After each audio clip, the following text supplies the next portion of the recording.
Hello, everybody. Welcome to the American Cinematheque at the Los Feliz 3. Thank you guys so much for being here for Pillow Talk on 35mm. Make some noise for that. And could we have a whole separate round of applause for Tom, our projectionist, who's running this film reel to reel. This is a really, really, really beautiful looking, pretty much untouched 35mm print of this film. So you guys are in for a very special treat. You're also in for a very special treat because tonight is co-hosted and co-presented by the Greg Proops Film Club podcast, available everywhere you listen to podcasts. Mr. Greg Proops himself will be up here in just a moment to do a live taping of said podcast, and you guys will all enjoy that before the film, and he'll talk about the film. And I'm just here to real quickly talk about some of the stuff we got coming up. It's a lot, so I'm going to reference this. A bunch of new restorations. Killer of Sheep plays after this at 10 o'clock. If you want to check that out, that's a brand new 4K restoration. Also, new restorations of Played As It Lays, Elephant Man, Princess Mononoke. All those are coming up in this coming week. A brand new, really cool film called Misericordia is showing. Martin Scorsese's Mean Streets. We've got First Blood. We've got Persona on 35mm coming up. Lahane on 35mm coming up. It's a really good week here at the LF3. Check our website, AmericanCinematheque.com, for everything going on across all three theaters. I want to thank everyone in here who is a Cinematheque member, because we couldn't do any of those things that I just said without you guys. We wouldn't exist without the membership support, so thank you so much. And very last thing I'm going to say is please no phones out as soon as the film comes on. We have a very strict no phone policy in here, so thanks for your cooperation on that. And now, without further ado, please help me welcome to the stage our host, Greg Proops.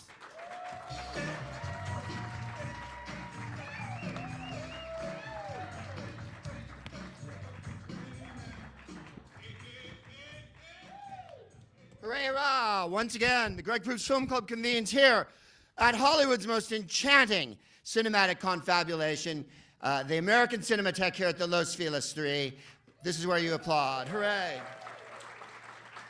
Very excited with the condition of things as they are, being utterly scandalous, that tonight we're going to screen the fantastic 1959 comedy with Rock Hudson and Doris Day, Pillow Talk. Yeah. I'm as excited as you are, and I've seen this movie a couple times. What a glorious comedy this is. And I'm very excited you could all come out tonight, all you Proopstillions and film buffs here. We're going to have a... this is water, by the way, filled with vodka. So, thanks for coming out on a Wednesday night. I know it's a school night, although I know, because the way show business is, no one has any fucking work tomorrow. So, welcome to the movies. We're going to have some laughs and some fun and forget about the world for a whole hour and a half. And if you've never seen this picture before, maybe a couple things we should cover. It was made in 1959. I was going to say the year I was born, because it's true, but I didn't want to scare everyone to death. I heard about this movie from my grandparents, and they said it was so funny. That was where you were supposed to laugh. So it's a comedy show. It was made in 1959, so all of the, let's just say, mores of the film are not the same as the ones we subscribe to today. You'll find there's some awesome sexism and some errant ageism, and older fat women are poor decision makers. And a lot of the tropes that I think we've become so familiar with that have, of course, been brought back and put into the Constitution right now. So, yes, black people very good at music. Yeah, a lot of reassuring things to make white people feel real confident about the 5 months they have for a future. In any case, it's a pretty hip and swinging film. Michael Gordon, who directed it, was a director of taut, suspenseful thrillers until Hollywood sought to blacklist him in the 50s, and he went to Australia. And when he came back, he made nothing but frothy comedies, several with our Doris Day.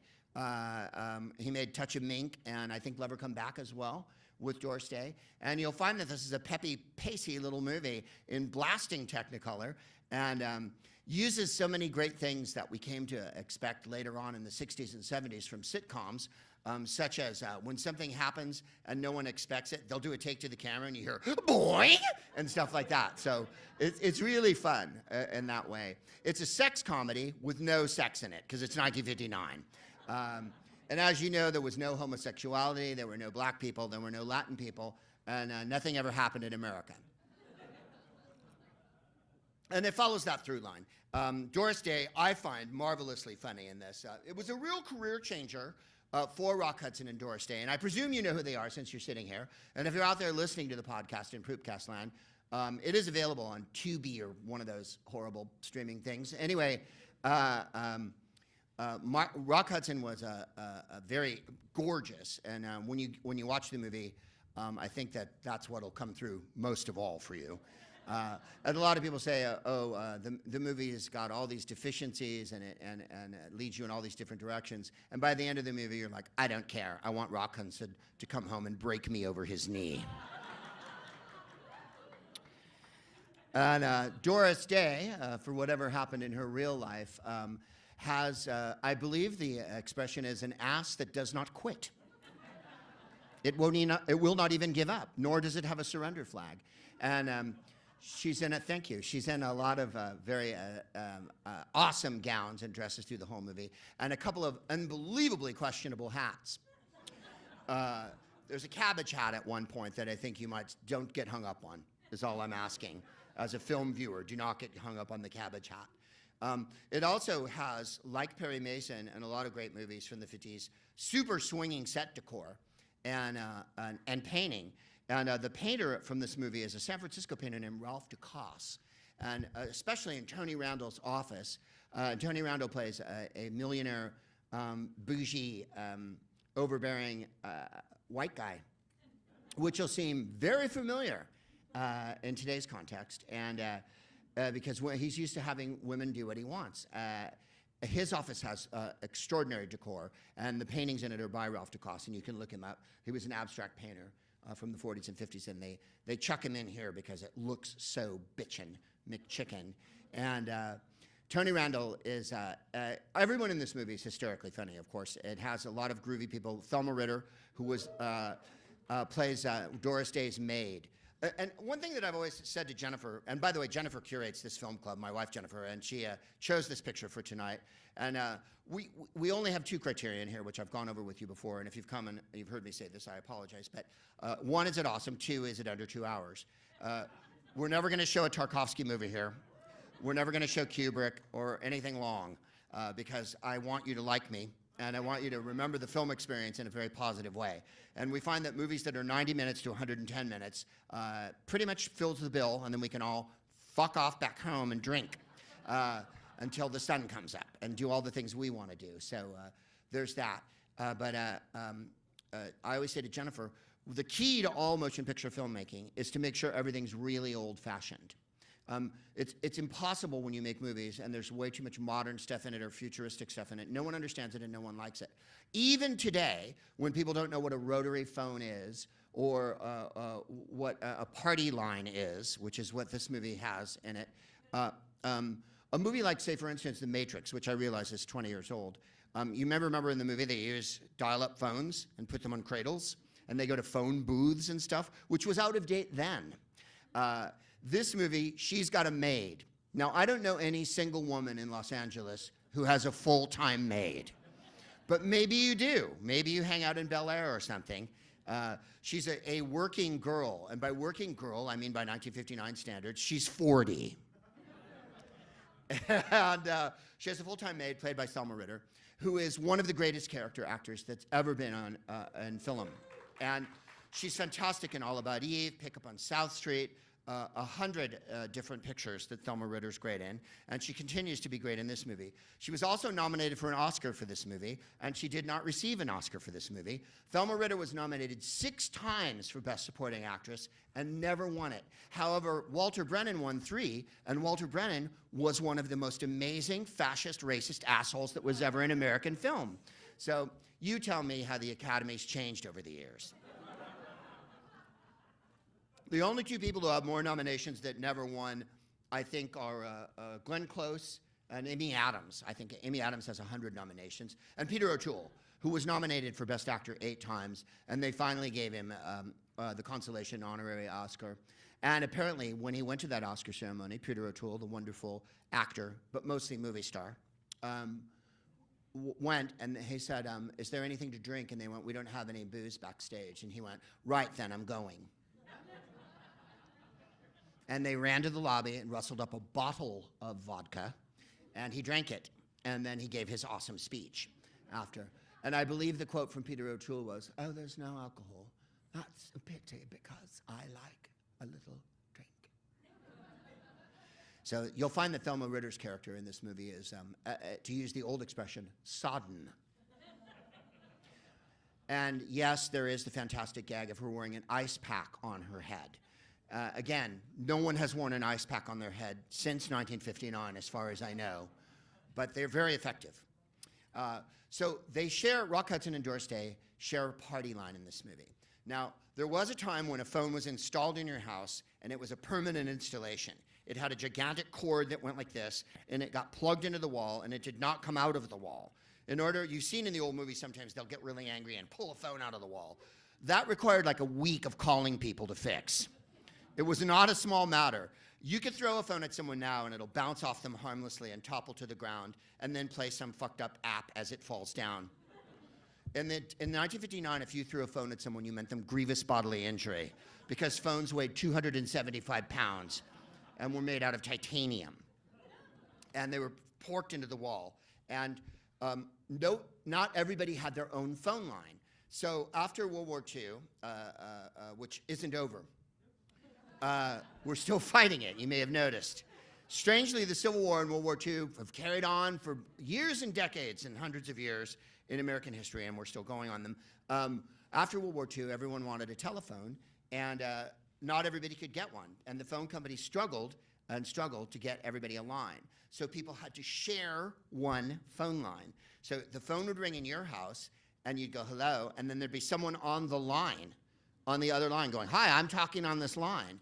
Now, you act like I remember this. I don't. But I've seen it in the pictures, and you're going to see it tonight. However, I am old enough, and I grew up in Lancaster, California when I was very little, which is out in the, it's near, you take the 14 until you hit a meth lab. When you see a trailer blowing up in the distance, that's where Palmdale is. Then you turn left there, and then you go to Lancaster. Now, Lancaster was a different place when I lived there. It was full of, when we moved into the house that we lived on 5th Street East, we burned in a bonfire in my backyard an enormous pyre of tumbleweeds. You guys are like, I swear, every time I start to talk about the past, I really feel like the very face of time. People are so young now. When I say we burned tumbleweeds in a pyre in our backyard, they're like, was there wolves, Greg? No, I'm not Laura Ingalls fucking Wilder. This wasn't Little House on the Prairie, but this is what it was like in Lancaster in 1959. And what I'm getting at is, our phone number when I was little was 83581. Thank you. It had 5 numbers. Because we had a prefix that was WH. And you didn't dial the prefix. Now you notice on your phone, you dial 10 numbers, of course, if you dial at all. And if you still have a landline, which I doubt seriously, you'll find that you dial 10 numbers, and 7 numbers is your number.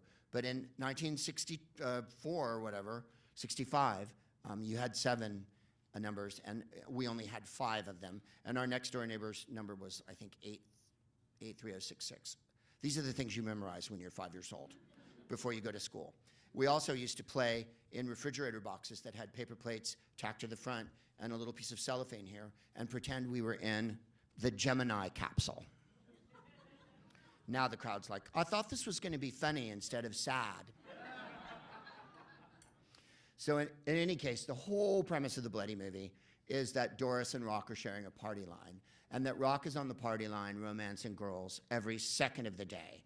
And that Doris Day, because of her image up till 1959, won't let anyone touch her. And so after she made this movie with Rock Hudson, the movie's so sexed up that she was considered a little bit different and made a whole bunch of much more romantic comedies after this. And Rock Hudson had done a lot of serious movies up till then, including a particularly dreary version of Hemingway's Farewell to Arms, which, by the way, he turned down Sayonara, that Marlon Brando was in. He turned down Ben-Hur, which was made the same year, that won 11 Oscars. They wanted Rock Hudson to play Ben-Hur, you guys. Now, how hot of a fucking Ben-Hur? And never mind, when he wins the race against Masala, he'd be like, sorry. Guess what? I'm Jewish. And then all you'll be thinking of as a viewer is, oh my God, that means he's circumcised. This movie just got good. He turned those down so he could do Farewell to Arms. And then they offered him Pillow Talk. And Doris Day read the script and she said, in 1959 parlance, I was crazy about it. And Rock Hudson said, it was too dirty. He almost fucking turned it down. They were best buddies, and all they did was laugh. There's a scene on the beach in this movie. That scene took 2 days to shoot because they wouldn't stop laughing. Because there's a scene when they kiss in it, and when they first kissed on screen, they smashed their teeth together. And they couldn't fucking hold it together. So they did a whole nother day of shooting where nothing happened except laughing. Tony Randall, getting back to his character in the movie, plays the best friend, which he does, by the way, in all 3 Rock Hudson Doris Day movies. He's Rock Hudson's best friend in 3 movies, Love Her Come Back, and this one, and the other one that I mentioned that I can't remember. And, yeah, I know, Send Me No Flowers. And Tony Randall famously was on The Odd Couple on television for 5 years and won an Emmy for it, and he was fantastic. And then he was on another show after that called Yes, Sydney, where he played a judge. But was he gay? What? It was one of those movies, and TV shows, and it was in that era. And people flipped the fuck out because his character might have been gay and shit. Now, Tony Randall wasn't particularly gay, although he doesn't make much of a case for it. And I should talk. I'm not gay, and I make no case for it whatsoever. I'm up here gushing about Rock Hudson's dick for a fucking hour before a fucking film club. But you will gush, too, by the end. And hopefully he will. So we went to see, when Jennifer and I lived in London, because I couldn't get work at home, we lived in London for years. That was a joke. We lived in London, and we went to see a play of The Odd Couple. And they had put on The Odd Couple in London on the West End with Jack Klugman and Tony Randall from the TV show, right? And they played the theme song from the TV show at the beginning of the play and all that, dee, dee, dee, dee, dee, dee, right? And all these English people played the poker players. And they did American accents, which is just adorable. Not since Brad Pitt in the, what was the Guy Ritchie movie, where he's the Irish guy or whatever. Not since Dick Van Dyke in Mary Poppins. Have you heard someone manhandle an accent the way these British guys did playing poker? Are you going to talk or are you going to play? And you're like, are you American? Oh, I get it. You're from Norfolk, Virginia. So we waited outside the stage door after, which is great fun. And if you ever go to London, you must wait outside the stage door because stars in London are different than stars in America. No one in London wears a baseball cap and pulls it down over their eyes and goes, get out of my line. I'm really busy concentrating on my character. They go to acting school so they know how to act. So that when they get on the stage, no matter what the fucking play is, they just snap into character, do it. And then when the play's over, they light up a cigarette and drink. That's what the acting style of England is. We saw Diana Rigg in Medea. And in Medea, at one point, she's barefoot on stage with the bloody knife in her hand because she's killed her own children. And an enormous metal panel fell 50 feet from the sky and smashes down on the stage and bounced off, and it was on a giant metal rope. And she stood like stock still with the blood, right? Then after the show, we waited for her to come out, and she came out in a mink coat and was like this, what? And you thought, well, I would be in an emotional wreck if I just pretended that I had murdered my children. But she's an English actress.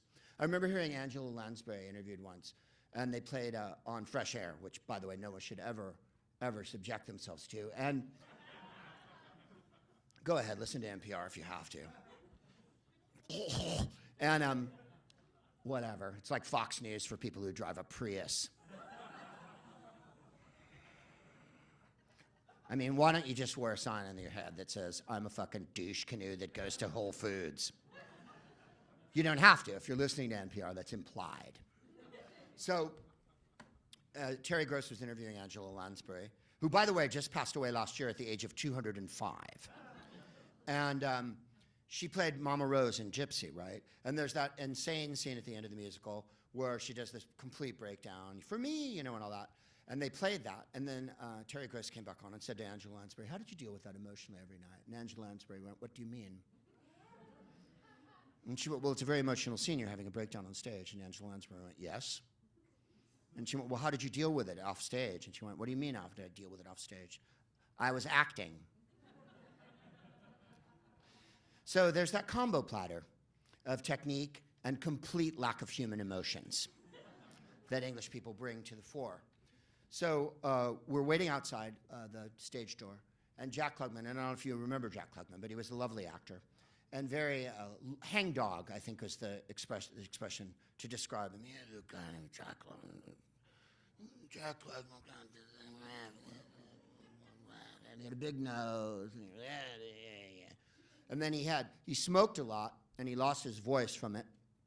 And Tony Randall was fantastically, vehemently anti-smoking when this was still an issue. And they came out in character. Jack Klugman came out, I swear to you, in a baseball cap with a sweatshirt on. And Tony Randall came out in a blue blazer with a rep tie on, right? Jack Klugman came out, and we went, Mr. Klugman, and he went, yeah. And we said, how do you like it here in London? He went, I fucking love it here. And the reason why he loved being in London was there's bookmakers everywhere in London, and he could play the horses all the goddamn time, which is all Jack Klugman wanted to do. Take it. Besides act, was play horses. Then Tony Randall came out in a blue blazer and trousers like this. And we went, Mr. Randall, and he went, hmm? And we went, Mr. Randall, are you going to take the play to Broadway? And he went, Broadway? I don't think so. I don't think Jack wants to go. And then skittered off into the night. And it was extraordinary how unbelievably in character they were off stage, that they had made no effort whatsoever to get into character because they were those fucking characters. And so you'll see in this movie that Tony Randall is absolutely bloody charming. And one last thing, there's a cabaret singer in this picture. Perry Lee, and I've got to get her name right here. Does anyone know her last name? What was it? Blackwell. Thank you, that's Jennifer. Perry Lee Blackwell. Oh, there it is, I have it written down. And there was a nightclub here over on Pico called the Parisian Room. And Perry Lee Blackwell was a very popular performer there. She's also in a Bette Davis movie from '64. Bette Davis, notably, not a racist at any point in her career. The less said about the politics of some of the other people in this movie, the better. However, Perry Lee Greenwell, you'll see, pops up in this movie in a cabaret scene, and she's a very bitchin' cabaret star. And her and Doris Day sing a little song in the movie. When you have Doris Day in a movie, there's really no way you can't have her sing a song. If you've ever seen The Man Who Knew Too Much, the Hitchcock movie, which is a very serious movie, about 3/4 of the way, or 5/8 of the way into the movie, Doris Day sings Que Sera, Sera, for literally no fucking reason whatsoever. Other than she was an enormously popular singer, and it was like, we can't make a movie without Doris Day without having her sing. Jimmy Stewart is a major bummer in that fucking movie. I'm sorry. I know there's a lot of James Stewart fans out there. My assertion is, if it had been Rock Hudson in Rear Window instead of James Stewart, then you would have understood why Grace Kelly was so fucking hot for him. I don't mean to be a drag, but no one's hot for James Stewart. Not even Harvey. And he imagined Harvey. James Stewart's a wonderful actor, he really is, and very funny, and he can play a lot of great roles, and his Anthony Mann westerns are unforgettable, and he is not fucking sexy. Sorry, there I said it. Throw me out of my own film club. Henry Fonda, on the other hand, Jesus Christ. He's no Rock Hudson, but hello.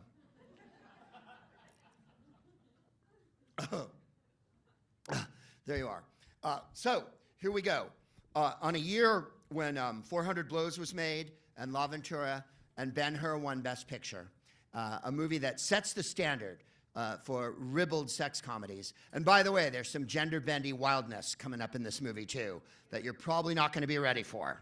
And when it comes, hold on to your raisinets. That's a euphemism.